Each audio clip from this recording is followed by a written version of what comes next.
Perkenalkan, nama saya Tatiana Kelanova Sidaputra dari kelas 12 IPA 2 SMA Negeri 6 Depok. Di sini saya akan membahas salah satu cabang bioteknologi yaitu rekombinasi DNA. Pertama adalah pengertian rekombinasi DNA. Rekombinasi DNA atau rDNA adalah suatu upaya meletakkan DNA dari suatu organisme ke dalam DNA bakteri dengan menggabungkan dua atau lebih sequence yang biasanya tidak akan terjadi bersama-sama melalui penyambungan gen. Protein rekombinan adalah suatu protein yang dihasilkan dari DNA rekombinan. Lalu, sejarah rekombinasi DNA.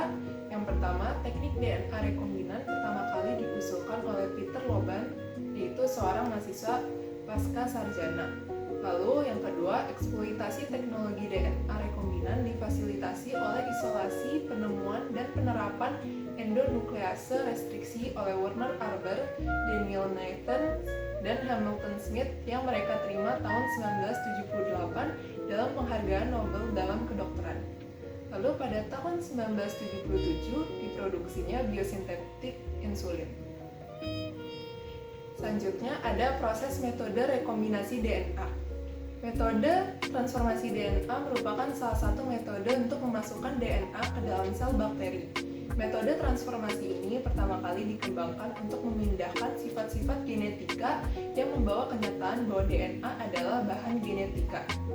Prinsip dari transformasi DNA adalah mengekstraksi DNA dari sel donor, kemudian dicampur dengan sel resipien yang telah dibuat rentan terhadap masuknya molekul DNA melalui pori atau saluran dalam dinding dan membran sel. Bila molekul DNA yang masuk berupa plasmid, maka replikasi plasmid dapat dimungkinkan dengan genom inang yang baru selama transformasi. Butuh 3 elemen kunci dari metode transformasi. Yang pertama, inang yang bersifat stabil. Yang kedua, membutuhkan vektor untuk mereplikasikan sendiri. Yang ketiga, membutuhkan seleksi dari sel inang yang bisa diinersikan dengan gen yang bisa disisipkan. Lalu yang kedua ada metode transduksi DNA. Metode transduksi DNA merupakan suatu proses transfeksi gen dengan menyisipkan fage atau turunan dari bakteriofage lambda yang terdapat di dalam virus, atau hampir sama dengan proses transformasi. Yang ketiga ada metode konjugasi DNA. Metode konjugasi DNA merupakan suatu metode untuk menyatukan gen asing ke dalam DNA inang atau Bacterial Artificial Chromosome atau BAC. Dasar dari plasmid konjugasi adalah merupakan bagian yang kecil dari episomal bakterial DNA yang memberikan suatu bakteri untuk mampu mengawali proses penyatuan dengan bakteri target. Batas cloningnya itu 75-300 kb. Lalu ada teknologi DNA rekombinan. Teknologi DNA rekombinan atau yang lebih dikenal dengan rekayasa genetika merupakan teknologi yang melibatkan upaya perbanyakan gen tertentu di dalam suatu sel yang bukan sel alaminya, sehingga sering dikatakan sebagai cloning gen. Teknologi rekombinan juga merupakan pembentukan kombinasi materi genetik yang baru dengan cara penyisipan molekul DNA ke dalam suatu vektor sehingga memungkinkannya untuk terintegrasi dan mengalami perbanyakan di dalam suatu sel organisme lain yang berperan sebagai sel inang. Teknologi DNA rekombinan mempunyai 2 segi manfaat. Pertama, dengan mengisolasi dan mempelajari masing-masing gen akan diperoleh pengetahuan tentang fungsi dan mekanisme kontrolnya. Kedua, teknologi ini memungkinkan diperolehnya produk gen tertentu dalam waktu lebih cepat dan jumlah lebih besar daripada produksi secara konvensional. Selanjutnya, ada teknik DNA rekombinan. Teknologi DNA rekombinan merupakan kumpulan teknik atau metode yang digunakan untuk mengkombinasikan gen-gen di dalam tabung reaksi. Teknik-teknik tersebut meliputi yang pertama, ada teknik untuk mengisolasi DNA, kedua, teknik untuk memotong DNA, ketiga, teknik untuk menggabung atau menyambung DNA, yang keempat, teknik untuk memasukkan DNA ke dalam sel hidup. Lalu perangkat yang digunakan dalam teknologi DNA rekombinan adalah perangkat-perangkat yang ada pada bakteri. Perangkat tersebut antara lain adalah enzim restriksi, enzim DNA ligase, plasmid, transposon, pustaka genom, enzim transkripsi balik, pelacak DNA atau RNA. Selanjutnya ada tahapan rekombinasi DNA. Teknologi DNA rekombinan melibatkan beberapa teknik. Yang pertama ada isolasi sumber DNA. Elusi atau isolasi fragmen tunggal DNA adalah proses pemisahan fragmen DNA target dari campuran fragmen-fragmen DNA pengotornya. Hal ini penting dalam rekayasa genetik karena fragmen tersebut dapat digunakan untuk pelacak dalam mendeteksi gen DNA lain dan dapat dicangkokkan ke fragmen DNA lainnya. Fragmen DNA yang tidak tercampur dengan fragmen DNA lainnya diperoleh melalui beberapa tahap, yaitu tahap pertama adalah pemisahan fragmen yang ingin diisolasi dari fragmen lainnya dengan pemotongan menggunakan enzim restriksi atau hasil PCR yang dilanjutkan dengan elektroforesis menggunakan gel agarose. Tahap selanjutnya adalah mendeteksi fragmen yang akan diisolasi dan memotong gel agarose yang mengandung fragmen tersebut.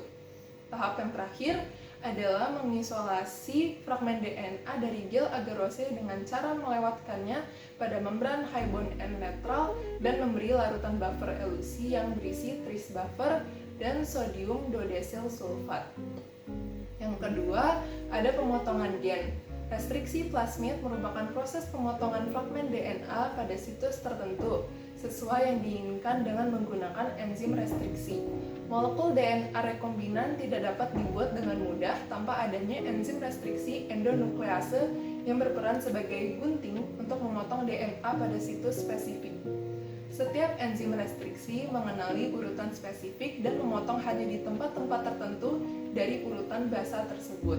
Enzim restriksi memotong DNA double strands dengan memutus ikatan kovalen di antara fosfat dari satu deoksiribonukleotida dengan gula dari deoksiribonukleotida yang berbatasan dengannya.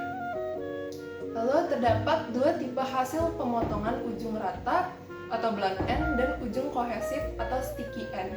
Ujung rata atau blunt end dihasilkan ketika dua utas molekul dipotong pada posisi yang sama. Bagian akhirnya rata dan tidak ada nukleotida yang tidak berpasangan.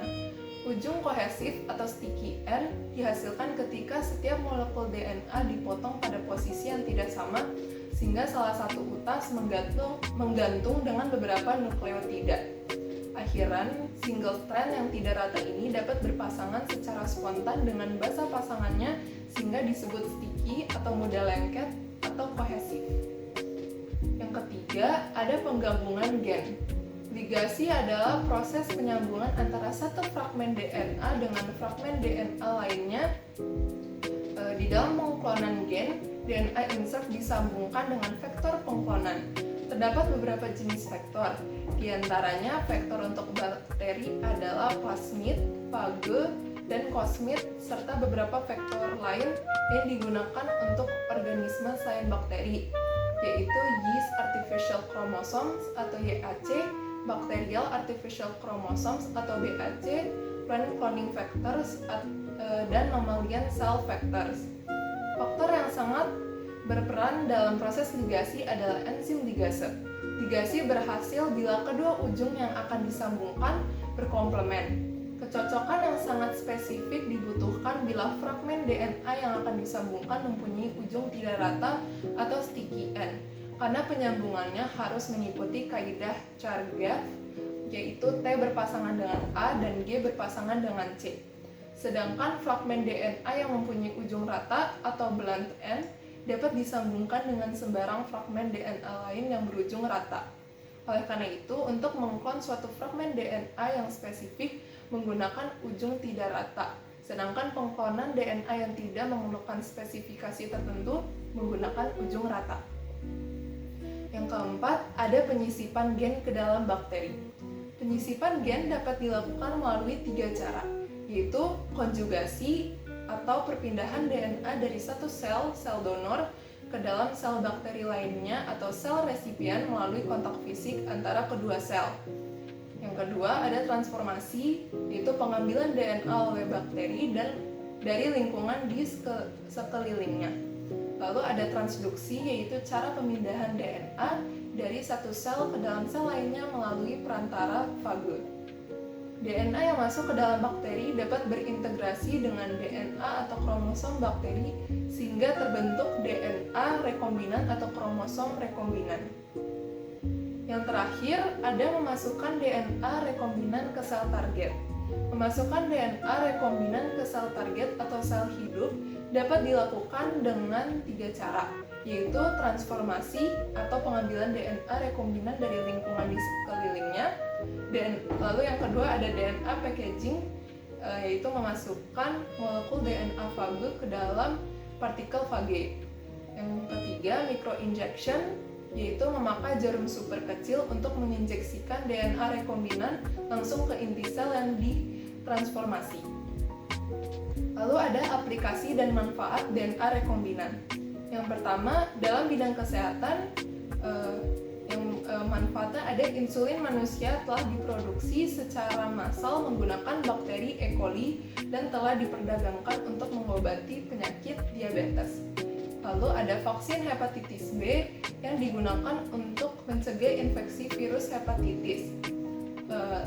Vaksin hepatitis B ini telah diproduksi secara komersial menggunakan Saccharomyces cerevisiae dalam skala industri C. Hormon tubuh manusia atau GH diproduksi menggunakan E. coli dan digunakan untuk mengobati kelainan pertumbuhan, misalnya cebol. Lalu ada terapi gen untuk penyakit dilakukan dengan menggantikan gen yang mengalami kerusakan dengan gen yang normal. Digunakan untuk mengobati penyakit-penyakit keturunan atau genetic disorders dan penyakit lain yang disebabkan oleh kerusakan gen, misalnya kanker. Lalu yang kedua, dalam bidang pertanian, manfaatnya adalah bakteri Eis-Minus, bakteri yang telah direkayasa sehingga tidak membeku pada suhu rendah. Digunakan atau disemprotkan pada tanaman agar tanaman tidak membeku di musim dingin. Lalu ada mikroba pendegradasi limbah. Lalu ada tanaman tahan hama, misalnya kapas BT dan tomat BT. Lalu yang terakhir ada tanaman tahan herbisida. Lalu yang ketiga, manfaat dalam bidang kelautan yaitu penggunaan hormon pertumbuhan untuk meningkatkan ukuran ikan. Yang keempat, manfaat pada bidang hukum yaitu pelaku kejahatan dapat diidentifikasi dengan menggunakan analisis sidik jari DNA, misalnya kasus pemerkosaan. Lalu untuk menentukan keturunan dan keluarga berdasarkan DNA fingerprint. Lalu manfaat dalam bidang ilmu pengetahuan yaitu membantu upaya memahami terjadinya kelainan pada manusia atau penyakit genetik, misalnya kanker payudara. Lalu kemajuan teknologi DNA telah mendorong para ilmuwan atau konsorsium ilmuwan internasional untuk mewujudkan proyek genom manusia dan genom organisme lainnya. Selanjutnya ada plasmid. Plasmid secara umum dapat didefinisikan sebagai molekul DNA sirkuler untai ganda di luar kromosom yang dapat melakukan replikasi sendiri. Plasmid tersebar luas di antara organisme prokariot dengan ukuran yang bervariasi. Plasmid bisa juga disebut substansi yang kecil berbentuk sirkuler dan merupakan ekstrakromosomal DNA molekul yang terdapat di dalam bakteri dan dapat mereplikasi dirinya sendiri di luar sel inang. Tingkat pertumbuhan dari plasmid tersebut cepat dan batas kemampuannya untuk cloning adalah 0,1 sampai 10 kb. Plasmid yang hanya berisikan transgen berfungsi untuk mengawali proses penggabungan.